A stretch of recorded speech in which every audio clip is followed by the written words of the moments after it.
John Lu. Yes. The man with the plan. He did it again. He brought us back to Red Storm East. We appreciate it. So, tell us. A lot of things have changed. Yes. A lot of different classes. Yes. Okay. The facility's different. Yes. Like they've done some demoing. Yes. There's less cover. Lots of things are different. Yes. Okay. What do you think? What are your opinions? You know, how you feel like the classes have changed the new dynamic of how Lion Claws is operating now? It's, you know, this Red Storm East is a little bit different from last year because, number one, the dynamic changed.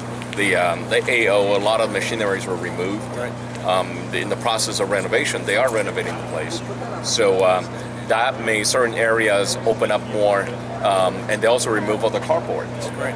So you can hide behind cardboards, which is, thank God, it's more realistic. In the real world, you can hide behind absolutely. cardboard. Cardboard's not effective cover. Absolutely.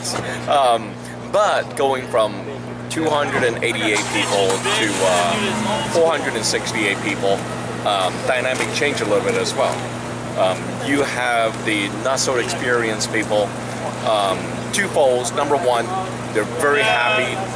They're new. They don't exactly know how to move through it, but they're having a blast. You got groups of people who are just getting tired. They physically not really keeping up. We also saw that. Yeah, like me. But we also saw a lot of great fighting, a lot of hard fighting. You got, you know, it's Airsoft. Like I said earlier, anybody who says in Airsoft there's perfect game, the person's either delusional or a liar. There isn't, because it's not my human. Anything not my human cannot be perfect. It's just real world. So, yeah, you got both sides, he say, she say type of deal going on always. But I think overall, judging from people's reaction, they're having a blast. My observation is this battle, and my chief of staff and I talked about this because he knows I'm a big fan of Stalingrad. So I keep telling them, hey, 4 versus 4. That's how it was fought in Russia. And they created that here. Yes. They were very successful in putting that together. When I was walking around following people quietly behind them, just taking pictures, they don't know I was there, I'm just taking pictures, following them. Saw a lot of interesting stuff. A lot of inexperienced people just not moving the way they should. You don't blame them because they're not military, they were never trained that way. Right, yeah. Then you got guys who are moving very, very stealthily, very quietly. I followed one of the Eagle squads, Task Force Eagle. They were in pitch darkness. And the order was nobody says anything, no sound, no flashlight, and they were just basically, you know, shoulder to shoulder moving through a very dark corridor to ambush Scorpion. I thought that was fantastic. You saw good sportsmanship and you saw poor sportsmanship. You're always going to have that in Airsoft. But you know, the thing is, this was Stalingrad. Something for all levels here too. Yes. Yeah. Like you just touched on, guys. You know, we have 2 guys on our team who are former Marines, you know, who taught mount, mount instructors. And then you have guys on our team like me who are civilians who just came out and, they're learning, Right. And it's something for everybody here. Yeah. It was really great. I'm having a great time. That's good. I'm happy to hear that. What are the secret plans for tomorrow? Tell us. Tell us. Come in close. Tell us. You gotta go butter up Great Brothers for that. I don't know. Only Greg knows.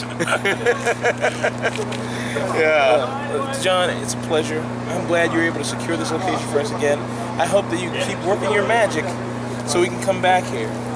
Okay, we're crossing all our fingers. Yes. Cross shores out there. I want you guys to come play here.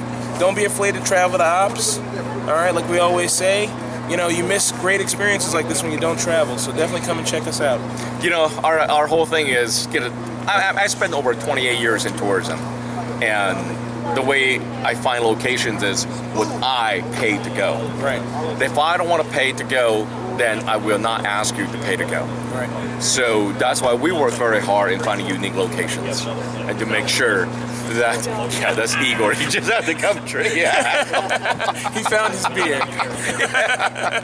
So we'll continue to work hard to earn your trust and earn your business. We take nothing for granted. We're very appreciative of when people give us praises and whatnot, but we understand, again, nothing is perfect. There's always room for improvement, and we will always, try to improve upon. You guys are growing and changing, and the class system, it adds a huge change in dynamic. It shows, you know, I mean, we had a guy who left his CD, and the whole team said, "Where's your CD? You need your CD. You're the tech. You know, we're gonna need you." You know what I mean? It gives new value to players who normally would feel left out because they're not in the command loop and things like that.